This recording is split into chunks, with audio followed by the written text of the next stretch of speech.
The summer night was warm, the stars above the forest twinkling as Ben Tennyson, a lanky 10-year-old with a penchant for mischief, sulked by the campfire. His cousin Gwen, ever the know-it-all, was engrossed on her computer, while their grandpa Max cleaned dishes from dinner. The RV, affectionately dubbed the Rust Bucket, sat parked nearby, its familiar hum a comforting backdrop.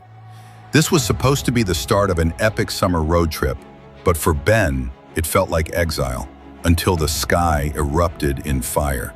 A streak of light sliced through the darkness, crashing into the woods with a thunderous boom. Ben's boredom vanished. Whoa! A meteor! He shouted, bolting toward the impact site before Max could stop him. Gwen groaned but followed, and Max, his instincts sharper than his grandkids knew, grabbed a flashlight and trailed behind, a flicker of unease in his eyes. At the crater's edge, Ben found no ordinary meteor but a strange, pod-like device. It hissed open, revealing a glowing green watch with a black and white face. Cool! Ben exclaimed, reaching for it. The device sprang to life, latching onto his wrist with a metallic clank. He yelped, tugging at it, but it wouldn't budge. What is this thing? Before Max could answer, the ground trembled. A shadow loomed overhead, blotting out the stars. A massive, sleek warship descended, its hull scarred from countless battles. Max's face paled. "Kids, get behind me," he whispered, his voice tight. Gwen grabbed Ben's arm, her computer forgotten. From the ship's underbelly, a platform lowered, and a figure stepped into the moonlight.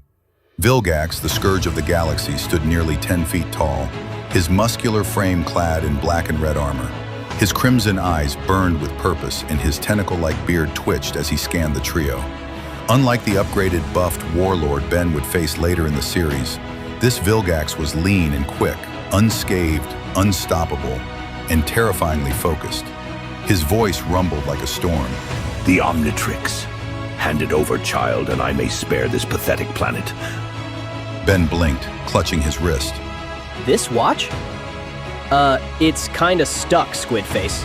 Gwen elbowed him, hissing. Don't make him mad, dweeb! Max stepped forward, his stance defensive but his heart racing. He knew Vilgax's reputation, a conqueror who'd raised entire worlds to claim the Omnitrix, a device capable of transforming its wearer into countless alien forms.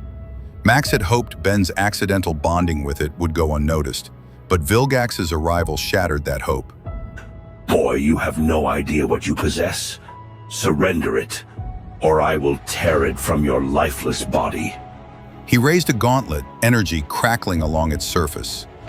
Ben, defiant despite his fear, fiddled with the watch. Yeah? Let's see what this thing can do.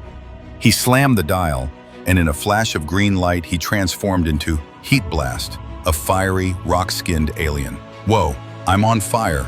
Awesome. Vilgax's eyes narrowed. A Pyronite? Child's play.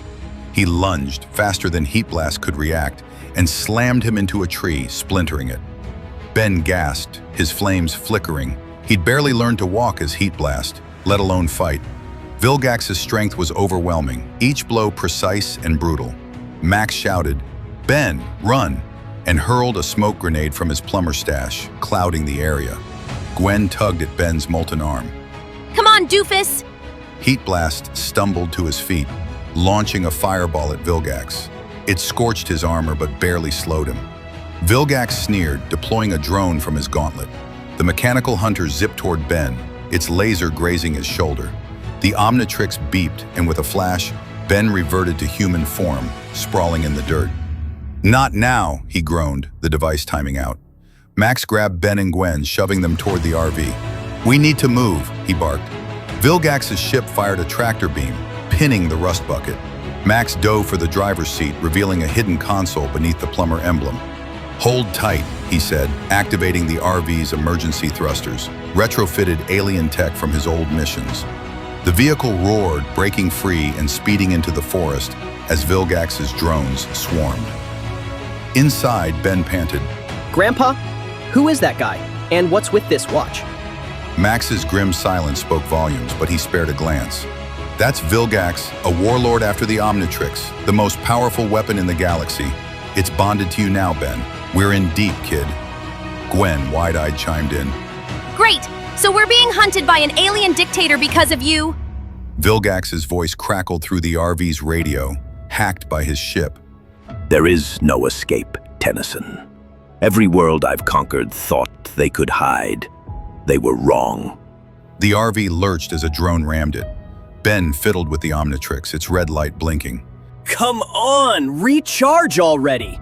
Max swerved, dodging laser fire, but the forest was no sanctuary. Vilgax's ship loomed above, its weapons charging. Desperate, Max activated a plumber distress beacon, hoping it'd reach any off-world allies, though he knew help was light years away. The Omnitrix finally glowed green. Ben grinned. All right, round 2. He cycled through silhouettes, landing on a new form. With a flash, he became Diamond Head, his crystalline body gleaming. Leaped from the RV, shattering a drone with a shard projectile. Vilgax descended, unimpressed. A Petrosapien? You're learning. But it won't save you. For a moment, Ben held his own, his durability surprising Vilgax. But Vilgax's experience prevailed. He feinted, grabbed Diamond Head's arm and hurled him into a boulder, cracking it. The Omnitrix is wasted on you, fool. Gwen, rummaging in the RV, found a fire extinguisher and sprayed it at Vilgax's drone, buying Ben a second to recover. Max, meanwhile, wired the RV's power core to overload, creating an EMP pulse. "Ben, now!" he shouted. The pulse fried the drones and stunned Vilgax's ship, but Vilgax himself barely flinched. Diamond Head fired a shard of crystal barrage, one piercing Vilgax's shoulder. The warlord roared, more annoyed than hurt. Seizing the moment, Max floored the RV, Ben reverting to human form and scrambling aboard. They vanished into the night, Vilgax's ship temporarily disabled. But Vilgax's voice echoed in Ben's mind, cold and certain. Run all you like, child. The Omnitrix will be mine. Thank you for watching. This is the first part of a What If series on Ben 10 that I've been working on. If you liked the video, let me know in the comments if I should continue the story with a part 2. I had a lot of fun working on this video, and it took me a long time to finally get it out. Don't forget to like, share, and subscribe.